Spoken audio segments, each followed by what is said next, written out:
This is exactly right. Get into the Hyundai Getaway Sales Event and get away with a deal so right, it almost feels wrong. Right now, you can get great deals on Hyundai's most popular models, including the adventure-ready SUVs like the Hyundai Santa Fe or Santa Fe Hybrid and the Tucson or Tucson Hybrid. Plus, there's the bold and stylish Elantra loaded with the latest tech. Or go all-electric with the Ioniq 5 or the Ioniq 9. So get down to your local Hyundai dealer and get away with a deal you'll love during the Hyundai Getaway Sales Event. Visit HyundaiUSA.com for details. Goodbye. Everyone loves the idea of spending an afternoon curled up with a good book. Well, grow up, because it's almost impossible. Luckily, you can take your next great story with you on Audible. Audible has a massive selection of titles to choose from, including This American Life, new books by Michael Connelly, along with classics from Agatha Christie, and so much more. Whether you want a mystery, a true crime story, or something completely different, there's always something new to listen to. New members can start listening with a 30-day free trial at audible.com/MFM. Audible, stories that speak to you. Goodbye. Summer is for adventures, road trips, and adding a whole lot of miles to your car. That's why it's worth stopping at Valvoline Instant Oil Change first. Their trained techs help you get road trip ready with an oil change and an 18-point maintenance check included with every oil change, checking your tire pressure, wipers, lights, and more. Valvoline Instant Oil Change techs complete over 270 hours of training, so your car's in capable hands. Best part? You can stay in your car and you're in and out in about 15 minutes. Valvoline Instant Oil Change. Change wisely. Goodbye.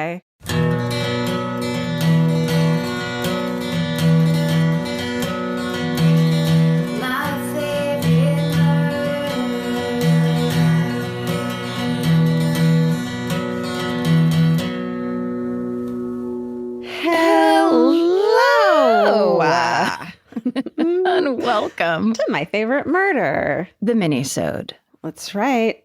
It's small. It's an episode, so we named it a Minisode. Do you see the logic that we're using here, or are you fighting us tooth and nail? What would you call it? We want to know. The Maxi-sode? The Midi-sode. Isn't that aren't like dresses midi now too? Yeah. The Midi-sode. Mm-hmm. That's also a choice. There's also the Maxi Pad-sode. Absolutely. With wings. Mm-hmm. One of our greatest bits of all time. The always Maxi Pad bit. Here we go. Okay. This is a classic hometown, and the subject line is classic hometown POV from my 6-year-old self. Great. Hi, ladies. I've been listening for years, thanks to my amazing brother who introduced me to your pod. My boyfriend has suffered, and that suffered's in quotes, through hours of your show, thanks to me. Thanks to me. Mine has too. We taught young women to decenter men by centering us. I love it. It's pretty intense. Yeah. I'm holding space for that. Okay. It literally says, okay, to this story.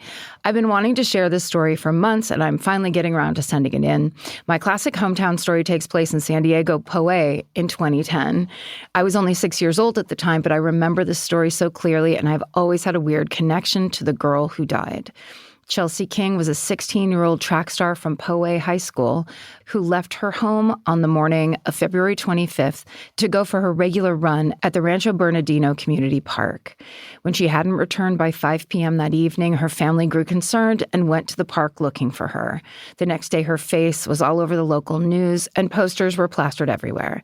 A few days into the investigation, her underwear was found at Lake Hodges, 14 miles from where she went on her run. Her DNA, as well as DNA from a registered sex offender, John Gardner, was found on her underwear. At that point, it was sadly clear that she would not be found alive. John Gardner was arrested on suspicion of first-degree murder, and on March 2nd, 2010, Chelsea's body was found in an isolated area of Lake Hodges. When it came out that her body had been recovered, I can remember the news playing at my house for hours. She lived less than 10 minutes from me.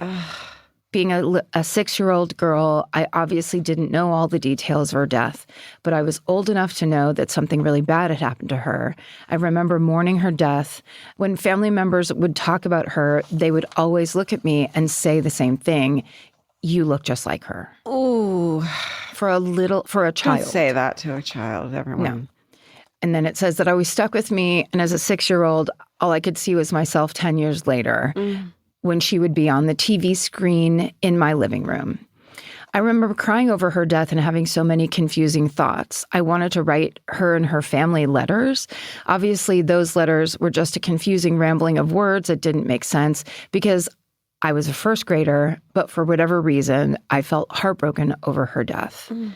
The reason is because you have empathy. Yeah. And it's somebody in your community, and it's you learning about bad things happen in the world. Totally. It's so normal, and actually, you know, it'd be abnormal if you didn't do that. You know what I mean? Exactly. Her family set up a foundation in her honor, and my mom and I participated in a 5K to fund college scholarships.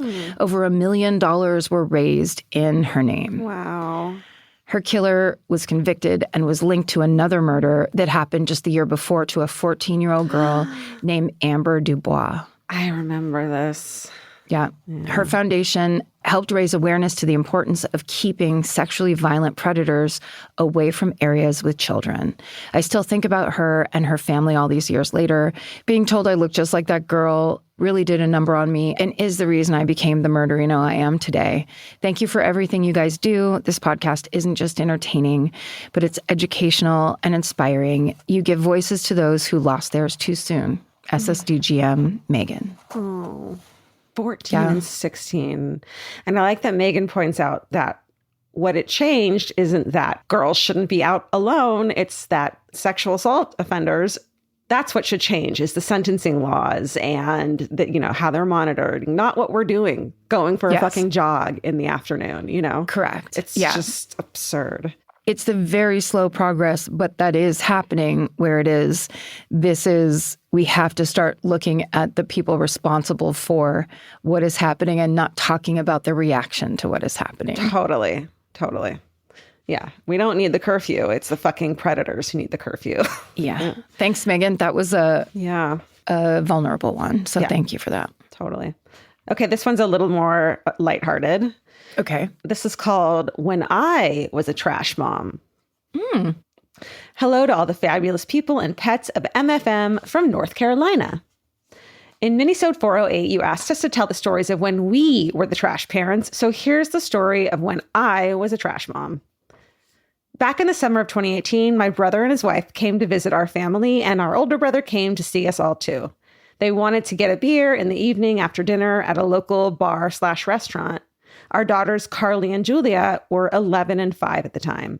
And we had just started leaving them at home for Carly to babysit for short periods of time during the day, like a trip to the grocery store. So the 11-year-old is babysitting the 5-year-old. It's just roll those dice. Why not? I mean, it's like you got to start giving them some, you know, freedom, and and responsibilities. But that's scary. But it's okay. It's okay. It's totally okay. But I mean, it's been done for millennia. But it's the same feeling as like when Nora got her like driver's permit, and then my sister was like, wait, now she drives? Like, no way. And I'm like, oh, yes way. I'll do it. Like you have to let her. Now she gets to choose wherever she gets to go. Yeah. Don't do it. Okay. And then it says about the grocery store, always paid, of course, because I was an unpaid babysitter to my half-sister when I was young. There you go. Yeah. We were just planning to be gone for an hour or so, back at home by 8:30, and we were only going a few miles away. Plans to drink never last an hour. It's never. You're never. No. Unless you're a nun. Yeah. And even then, maybe not. Like the whole idea of drinking is for more drinking. Totally. That's what it does. Yes, that's a very me statement, but it's the truth. It's like, that's the whole deal. You break down. That's why it's addictive. It's the point of it. The more you have, the better you get at it. What's the one is too many, 1,000 isn't enough? Like, come on. Same with donuts. Okay. Da-da-da-da-da. We would be home before dark. If they needed anything, Carly had a device she could text us from, and we still had a home phone. Everything's fine. Great. I'm a rather forgetful person, and I'm always leaving things behind, especially my phone. I realized after we got to the restaurant that I had left my phone at home, but my husband had his, so no big deal, right? I mean, at this point, you'd have the husband text the daughter and be like, yo, text me if anything comes up, right? Oh, that's a good plan. Yeah, but they didn't do that.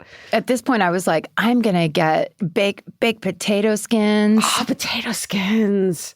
Potato skins. That sounds so good. I'm just saying there's no parental skills in me whatsoever where it's like, wait, here's how we should take care of this problem, or here's how here's best practices for children watching children. It's like, where's my Long Island iced tea? I don't care about anything else. I have 1 hour to party out of my way. We ordered some munchies, potato skins, and had a couple of rounds of drinks with my husband as designated driver. We were all having fun and, of course, completely lost track of time. Just before 10, my husband got a text message from Carly asking when we were coming home. He said we were on our way and we rushed back home. We felt guilty about being gone so long, but it got so much worse when I picked up my phone at home and saw a series of missed calls and texts from her like, when are you coming home? Should I put Julia to bed? I put Julia to bed. Are you guys coming home? Of course, she sent all of these to me before she bothered to text or call her dad. Of course. Yeah. Then Carly told us how she and Julia climbed into Carly's bed to read some stories, and there was a spider in her bed. That might not sound like much of a problem, but I have unfortunately passed my arachnophobia to my daughters, so that is a big deal. So she had to kill a spider in her own bed, no doubt with 5-year-old Julia screaming the whole time. Needless to say, I felt like the worst mom ever. Actually, we felt so bad that after I overpaid her for babysitting, both of my brothers paid her too. She made over $60 in those 3 traumatic hours. So it wasn't for nothing. That's right. That's all that matters if you can get a little money for the trauma. Totally. Like, acknowledge my trauma monetarily. That's all we're asking for. That's how we make up for it. That's what suing people is. Our Carly, who just turned 18, has never let us forget the time mom and dad were only going to be gone an hour and just abandon us. But both our girls have turned out pretty great. Y'all are the best. I'm a year 1 listener and really loving the MFM Rewind episodes. I was a skipper for the first few years, but I'm a skipper no more. You always make me laugh. Please keep it coming in 2025. We're definitely going to need it. You are not wrong. Did you see the thing that was like, I had my 7-day free trial of 2025 and I'd like my money back, please? And I'd like to cancel my subscription, please. For real. God. Stay sexy and don't forget your phone. Lori, she, her. P.S. I got an Elvis Do You Want a Cookie tote bag for Christmas that I love, picked out by Carly. My 3rd MFM tote bag. Aww. Maybe I have a problem. No, you do not. I have all the play. Yeah, exactly. They rule. And we care a lot about them. Yeah. But also, I love that story comes full circle by the 2 children in the story 20 years later or whatever, buying merch. Totally. Yes. It's like a merch plug at the end of this. But it is good because I'm always like, I'm always like, do people want more totes? Yes. Everyone wants totes. You never don't need it. I have like 14. And how long were they gone? I missed it. It seems like 3 hours, maybe. Oh, that's fucking nothing. Are you kidding me? How dare you? 11 these days is like young, though. We were smoking fucking cloves already, but these days. Yeah, it's so young and it's so not at home by yourself with little kids. No.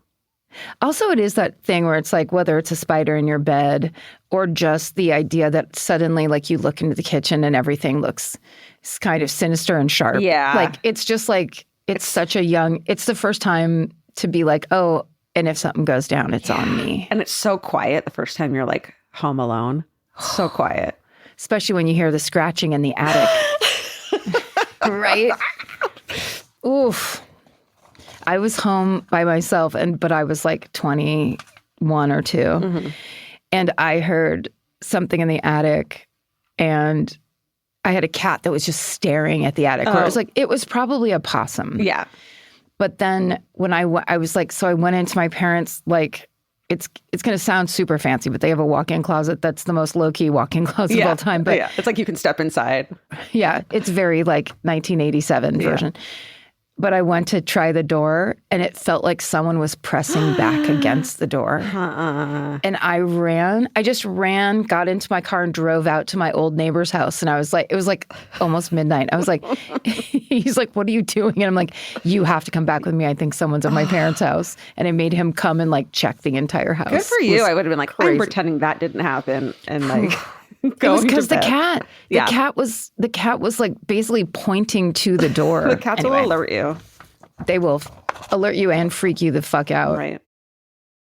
Summer means a whole new world for your feet. They're walking more, sweating more, and going barefoot all day long. For summer feet that need real comfort, there's Bombas. Bombas has a whole line of sport-specific socks for golf, yoga, the gym, and every kind of runner. They also make soft, supportive compression socks that are especially great for summer travel. Bombas sandals and slides are made from super lightweight, cushy, waterproof EVA foam, so they feel incredibly comfortable. And the best part, for every item you buy, Bombas donates an essential clothing item to someone facing housing insecurity, with over 200 million donations and counting. I wore my Bombas compression socks on the plane ride to and from Italy. And listen, I'm a girl of a certain age at this point. It needs to be done. And I felt so comfy and so secure with my cute little Bombas socks. So head over to bombas.com/MFM and use code MFM for 20% off your first purchase. That's BOMBAS.com/MFM, code MFM at checkout.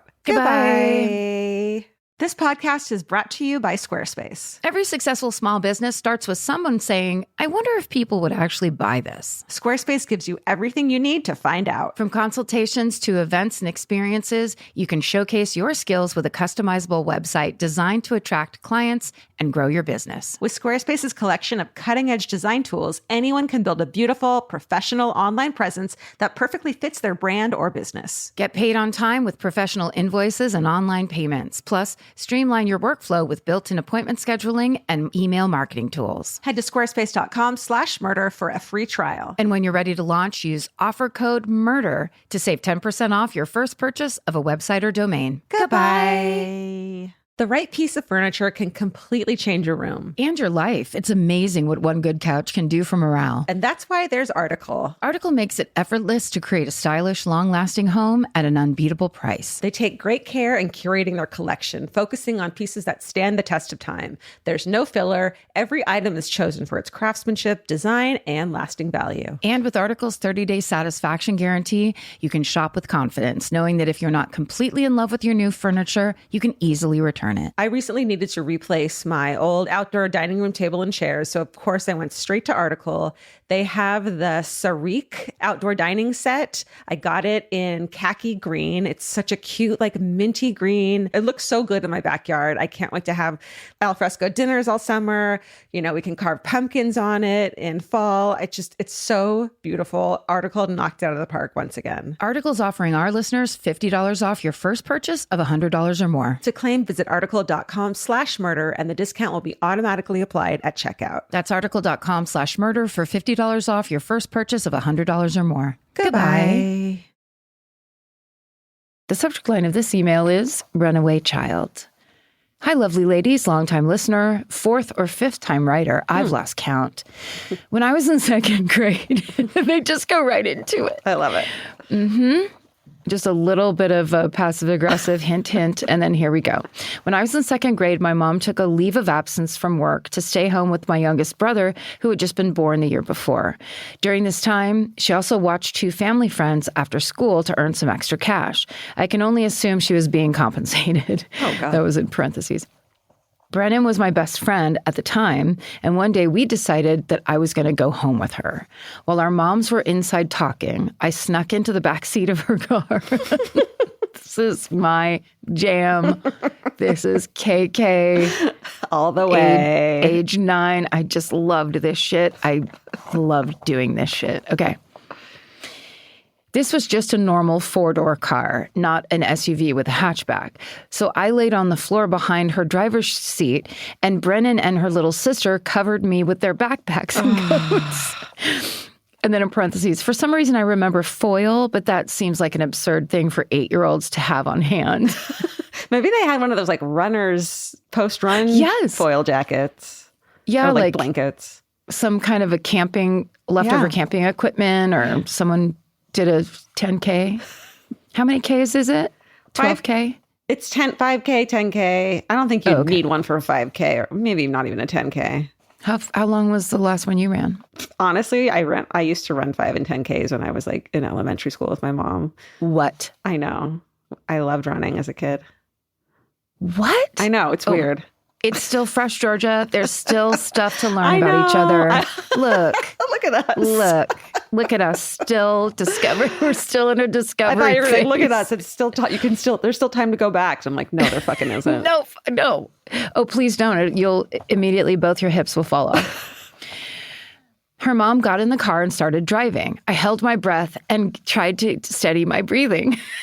We made it to Brennan's house and they all got out of the car. This is where the plan faltered, as we didn't actually think I'd make it to her house. Brendan was able to sneak back into the garage and get me to the basement. At this point, we had no idea what to do. Would my mom freak out and call, wondering where I was? No. Would Brendan's mom find me? No. After an hour or so, we both went upstairs and told Brendan's mom what had happened. She was none too thrilled and called my mom to let her know. I assumed at this point there'd be a search happening, as we were going on 2 hours of an 8-year-old missing from home. Yeah. But alas, neither my mom or dad knew I was gone. What the? She went to pick her up at school and came home without her. Where is there's no... How do you miss that? Because she was kind of chatting and just like she got distracted. I'm sure my 6-year-old and 1-year-old brothers were keeping them occupied. That's what it is. They had intense baby brain. Right. Anyway, I don't know how I got back home, but after that day, Brendan's mom always checked the back seat. Yeah. Thanks for all you do to make the world a better place and for giving shout outs to teachers when talking about Karen's sister. It can be rough out there. Stay sexy and are you a runaway if no one notices? Bailey. Oh, Tough. It's not fair. It's not fair. That's hilarious. It's like they pay attention to you when you don't want them to pay attention to you. Right. And then no one pays attention when you're trying to do a show. Oh, you see fucking everything when I'm trying to be sneaky and then I'm trying to do a show. Yeah. I'm not going to tell you the title of this one, but you'll probably get it. Okay. Hi, everyone. Then it just goes into somewhere in the Midwest during the 80s, my younger sister and I were dragged to my grandpa's house so the family could go out back and play cards. Like, what would you give to fucking be there right now? Right? In the 60s, you said? 80s even. In the Midwest, playing cards in the backyard. Like, I mean, just, there was cafe lights hung from a tree to the back porch roof. And speaking of Miller High Life, it's fucking, there's just like bottles popping, right? And if you're going to talk about cafe lights, you better be talking about Miller High Life, girl. That's our song. That's our country song we're about to write. It's good. Get ready. When we first arrived, everyone ate dinner, and then the kids were promptly shoved into the spare room to, quote, play. This bedroom was circa 1960 with shag carpet, rock-hard bed. My grandma had this fucking room. Everything smelled musty, and it had a small TV with a VCR in the bottom to play Lassie for the 100th time. Like, I am there. Yeah. You know? It was kid prison, which is one word. I'm about 7 and the oldest between all the kids. There are 5 of us, bored out of our minds, so naturally we need to do something about that. Earlier during dinner, I remembered seeing this massive jar in the fridge filled with red stuff, and before being shoved into kid prison, I got a sneak peek. Now to the master plan. I convinced my cousin to go with me to get the jar because it's a 2-man job. Plus, I had another cousin being lookout. We were sophisticated criminals then.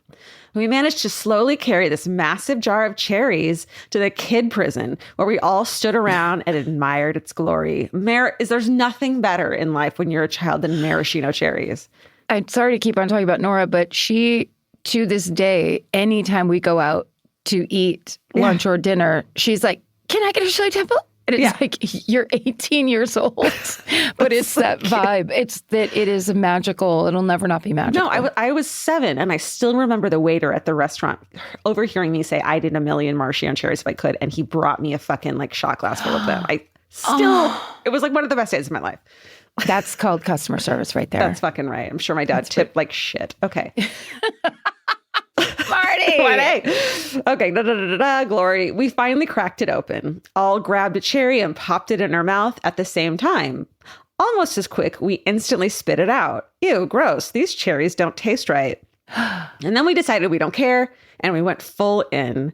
I had a pink arm up to my bicep from grabbing cherries. We were in heaven.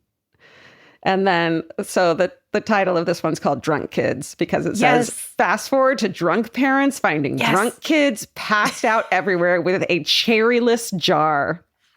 Everyone was freaking out. Kids were stumbling. My little sister puking. It's hilarious to hear the stories because I only remember the first part of that night. To this day, my aunts and uncles can't agree what the cherries were soaking in. Some say moonshine. Some say gin, others say moonshine. Yes, yes. Stay sexy and don't put your boozy fruit on the bottom shelf, Suze. Suze, okay, wait. It was her brothers and sisters and then like cousins? Cousins, yeah. Fuck that. There's something really joyous. There was a moment post trying that, like, because it's so little kid to be like, these taste terrible. Yeah, well, we're just going to keep eating them. I want them, yeah. I want them and I have to have them. But there must have been this glory moment between like the last little kid eating their maraschino cherry and some sort of let's run on the couch, let's chase each other but on the couch type of thing. Like some older sister came up with a rad game for a bunch of moonshine drunk kids that probably only could be sustained for about 4 minutes and then it was mayhem. For the moment, there was glory. And it was... There was true... all kids, the floor is lava style game joy. Yeah. Oh, to go back. And you've been searching for it ever since. And you'll never find it. You'll never find it.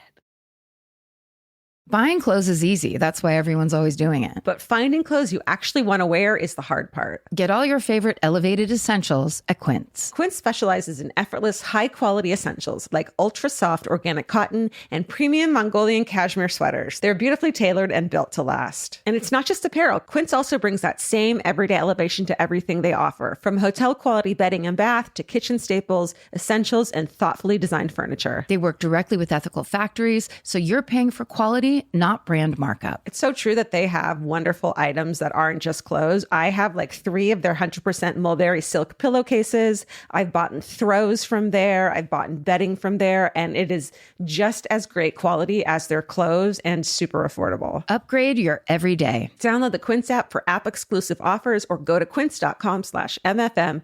Get free shipping on your order and 365-day returns. Now available in Canada and the UK too. QUINCE.com/MFM. Goodbye. Get into the Hyundai Getaway Sales Event and get away with a deal so right, it almost feels wrong. Right now, you can get great deals on Hyundai's most popular models, from hybrids to EVs and more. Score on the adventure-ready SUVs like the Hyundai Kona, Tucson, Santa Fe, or Palisade, or the bold and tech-inspired Elantra. And the most advanced and capable Sonata or Sonata Hybrid yet. Or go all-electric with the Ioniq 5 or Ioniq 9. But getting away with a great deal is just the beginning, because every new Hyundai is backed by America's best warranty. Which means you can shop with confidence and drive with unrivaled peace of mind. So get down to your local Hyundai dealer and get away with a deal you'll truly love, but don't wait. The Hyundai Getaway Sales Event won't be around for long. Visit HyundaiUSA.com now for details. Goodbye. Grocery shopping seems like it should take 20 minutes. And then 2 hours later, you're standing at the checkout with a frozen pizza and 6 different types of chips. Lucky for you, there's Hungry Root. Hungry Root is like having your own personal shopper and nutritionist all wrapped in one. They'll take care of the weekly grocery shopping and recommend groceries and meals tailored to you. Once you tell them about your goals and preferences, they fill your cart with personalized recommendations. And those recommendations get smarter as Hungry Root learns more about what you did or didn't like. Most of Hungry Root's recipes can be made in just 15 minutes or less. You can't get any easier than one pan shakshuka. I've always said that. Yeah, I love the convenience and also the fact that I don't have to go park anywhere. Thank God Hungry Root's around to help us shop and help us build really healthy and delicious meals. For a limited time, get 40% off your first order, plus get a free item in every box for life. Go to hungryroot.com/MFM and use code MFM. That's hungryroot.com/MFM, code MFM, to get 40% off your first box and a free item of your choice for life. Goodbye. My last email is a classic trash dad. And in parentheses, that's what the subject line is. And then it says 4-minute read. So it says, I've been listening since 2018, and I started with the episode where you covered the serial killer in Hawaii, followed by Coincidence Island. Nice. The rest is history. You are truly the best / my favorite. Thank you. My parents divorced when I was in elementary school, and my dad moved out to the Pacific Northwest from the Midwest to basically start over. That meant for 2 weeks over Christmas and 2 months every summer, my sister and I got to fly out and visit. We did lots of fun activities in Washington, and my dad enjoyed the outdoors and encouraged us to do the same. Sometimes his eagerness for us to have fun bordered on dangerous. These are my favorite. These are my favorite. Single dads, so much fun. Single dads, riffing activities. Yep. How do I do this? What do I think is fun? They'll be fine, is usually the mentality. One summer, when I was about 14, my dad thought it would be very fun for me and my 15-year-old sister and 12-year-old stepbrother to go on a canoe voyage. He had a small canoe that we would utilize in small ponds, mostly to putter around and go fishing. The plan: drop the 3 of us children off at a boat dock on the Columbia River. In this section of the river, it was a few hundred feet wide, very swift, and very deep. In a canoe? In a canoe. And the Columbia River is fucking serious shit. Is it? Okay. Shit. The first thing I thought of was, like, I'm pretty sure we've done stories that involve the Columbia River. Yeah. Somewhere in my filing cabinet of my life. Yeah. But then also, they have their own clothing line. So you know it's not just like a low-key river. A trickle. There's no trickle for a clothing line. There's got to be like some rapids and shit. Yeah. Okay. Could be wrong though. Okay. We were armed with 3 paddles, 3 life jackets, a safe, and then it says in parentheses, a safe trash dad, and a cooler of water and snacks. My sister had a small primitive cell phone circa 2010 that we put in a plastic bag in the cooler. Smart. I kid you not, he dropped us off and casually said, I'll pick you up in a few hours downriver. No. I'll pick you up in a few hours downriver. Just make sure you don't go past the dock I need to get you at. And thus our adventure began. Like, holy shit. Oh my Okay. God. We did not realize how massive the river was until it was just us on our tiny canoe. We stayed close to the edge so we wouldn't get out to water that was too deep. We stopped for a lovely picnic lunch on a small sandbar, our chests puffed up at our false senses of accomplishment at Lewis and Clarking our way down this river. We were almost to our pickup point when we snagged a low-hanging branch and tipped the canoe. Ooh. I'm proud to say that I saved the snack cooler, and after getting the canoe to the bank and putting it back upright, we journeyed on and even found the oar we lost in the capsizing, floating down the river slightly ahead of us. That's pretty cool. All in all, a great experience, minus getting eaten alive by mosquitoes and tipping the canoe. My dad was proud of us for doing it by ourselves. I see now that plopping 3 children in a massive river alone was not his best idea. He died when I was 18 after a short and brutal cancer fight. Ugh. That is one of the saddest sentences you can write. Totally. I wish he were here to teach my kids, the grandkids he never got to meet, how to do all the amazing things he taught me to do. I like to think that he sees me now and is proud. Stay sexy and hug your dad, Mallory. Oh, Mallory. Yeah, like once they got back, I was like safely, I was like, he really like gave them courage. And like, that was maybe the point is like, you can make it here and back. Fucking do it. Yeah. And maybe he was like secretly driving along somewhere watching them, although it doesn't feel like it. No. But no, it is that kind of, somebody was talking about that, I'm sure, on TikTok, but it's that thing of like, we really did, this older generation that really was like, we had play-based learning. We were outside all the time. We had to deal with, we would create issues and we had to solve those issues, like all that kind of stuff. My childhood mantra that my mom always said was fend for yourself. And we fucking did it. Yeah. Okay. My last one. This is called Serendipitous Half-Sister. It says approximately 3-minute 45-second read at Georgia speed. What does that mean? Are you fast or slow? I don't know. I've got to be fast, according to my mom. Okay. Isn't it weird every once in a while you just get that thing of like how we are being perceived? Like We are being perceived in the wildest, Yeah. fucking weirdest ways that like have nothing to do with who I know myself to be. No, but I think after 9 years, it's got to be pretty accurate. You know what I mean? Like I know. I just don't like it. It's not up to them. It's up to me. Sorry. Okay, well, I read fast, so here we go. And this is Prove long. it right now. Happy New Year, y'all. A little late, but I partied a bit too hard to say it on time. You asked for crazy coincidence stories in your last hometown episode, so this is the story of my father's long-lost half-sister and how a random drunk guy from Texas got sober and reconnected the two of them. It seemed like every vacation my family took, even states away, my father would run into someone he knew from long ago, be it a pool, campground, Cracker Barrel, or many times at AA meetings. Dad was like a magnet for that sort of thing. Maybe it had to do with the fact that AA is often astonishingly full of people you used to know. Yeah, that's right. True. He was a masterful storyteller. Dad never grew tired of sharing stories about running wild with mischief as a little boy in the streets of New York City during the Great Depression. And then it says, in parentheses, 1930s, as if I also don't fucking know when I'm like a little of, that's what you're talking about. I get it. I hear you. That hurts. That hurts. I know when that is. Okay, sorry. Just for future writers if you have a dad that grew up on the fucking literal streets of New York City during the Depression and you're going to brag that he has great stories and you don't share one synopsized version with us, a quickie before you get to your main, come on. I know. It's already long, so they probably are like, how am I going to get this? Please write back in. We spent rainy days binge watching VHS tapes of Oliver and Hardy, The Three Stooges, and Little Rascals while imagining his childhood as a soot-covered scoundrel playing in black and white. Oliver and Hardy, is that what's written there? Oliver and Hardy? Yeah. It's Laurel and Hardy. I know, right? But I think it's because... Oliver? Maybe it's a... I think one of their last names was Oliver. It was like Stan Laurel and somebody Oliver. Probably, and maybe it was autocorrect. Oliver Hardy? Yeah. Well. I hate to correct you. Can't go back. And also not know the truth, but that's how I really am. I'm keeping it. Okay. Now that I understand what nostalgia looks like, I can see it in memories of my father's face as he recounted the details of his juvenile adolescence, like that. I guess so. I made up a word.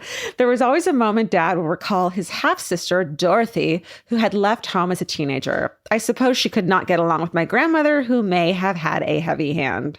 Dad prayed to find her someday. She was the only one who might still remain.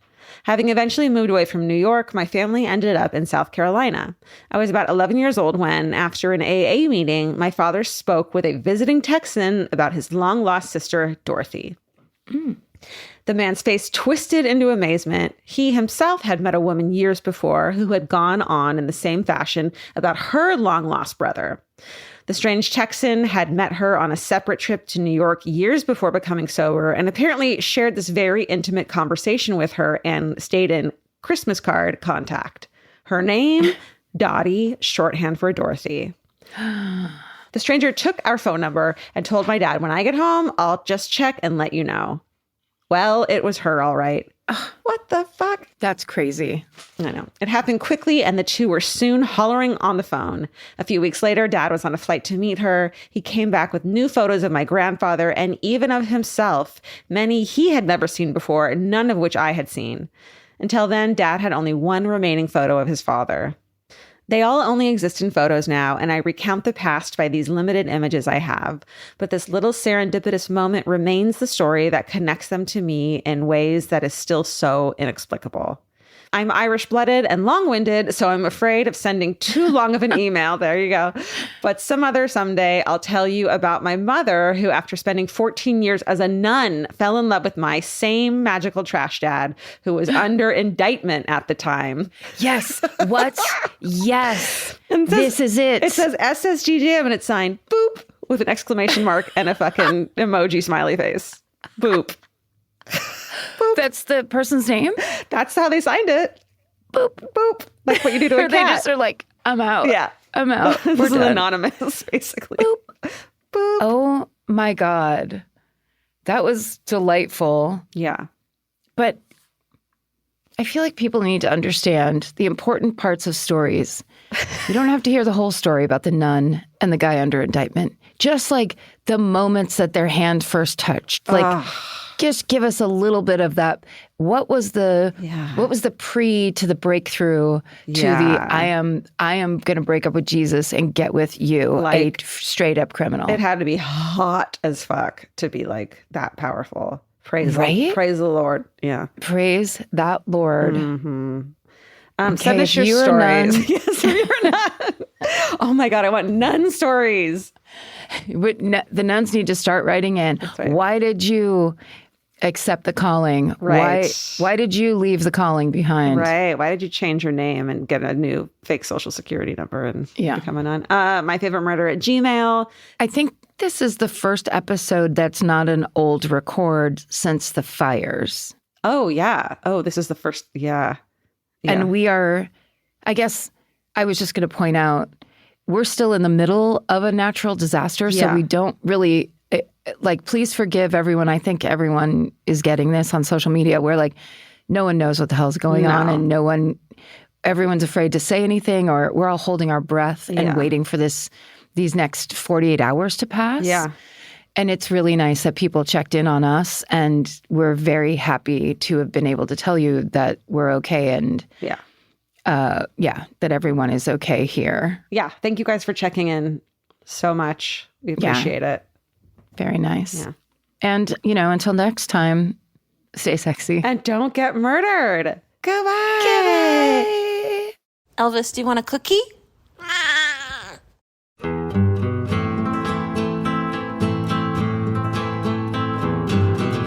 This has been an Exactly Right production. Our senior producer is Alejandra Keck. Our editor is Aristotle Acevedo.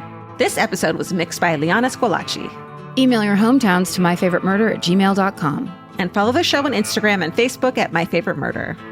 Goodbye.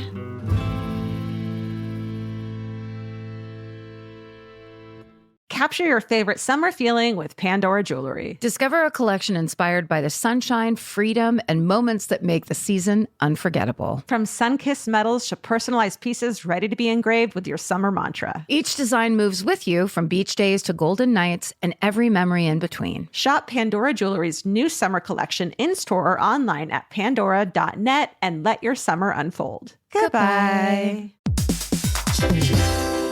Hey everybody, here's the thing about other home security systems. They're all designed for after the window breaks, after someone's inside, after you get the notification, after the police come. SimpliSafe is the first system designed for before, stopping a break-in before it even begins. That's right. Unlike traditional security systems that only alert you after a break-in is already underway, SimpliSafe is designed to help prevent the crime before it starts. Their cameras can detect suspicious activity at the perimeter and alert live U.S.-based agents. Then SimpliSafe's agents assess the threat, intervene, speak through the camera to scare off the intruders, and call for 911 dispatch. That's right, and SimpliSafe has been protecting your world for 20 years, everybody. So celebrate their anniversary and save 60% on your new SimpliSafe system at simplisafe.com/stuff. That's 60% off, you guys, at simplisafe.com/stuff. Plus, when you order, write in our show name and the How Did You Hear About Us survey to let them know that we sent you.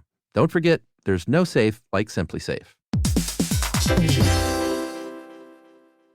Vacation planning should feel like a breeze, not a deep dive into countless travel sites searching for the best deal. With Cheap Caribbean's Budget Beach Finder, you can search every destination and every date all in one search. You'll save time and money with the Budget Beach Finder. Say goodbye to endless scrolling and tab hopping, and hello to Budget Beach Bliss at your fingertips. Go to cheapcaribbean.com to try out the Budget Beach Finder and see just how stress-free vacation planning should be. Goodbye.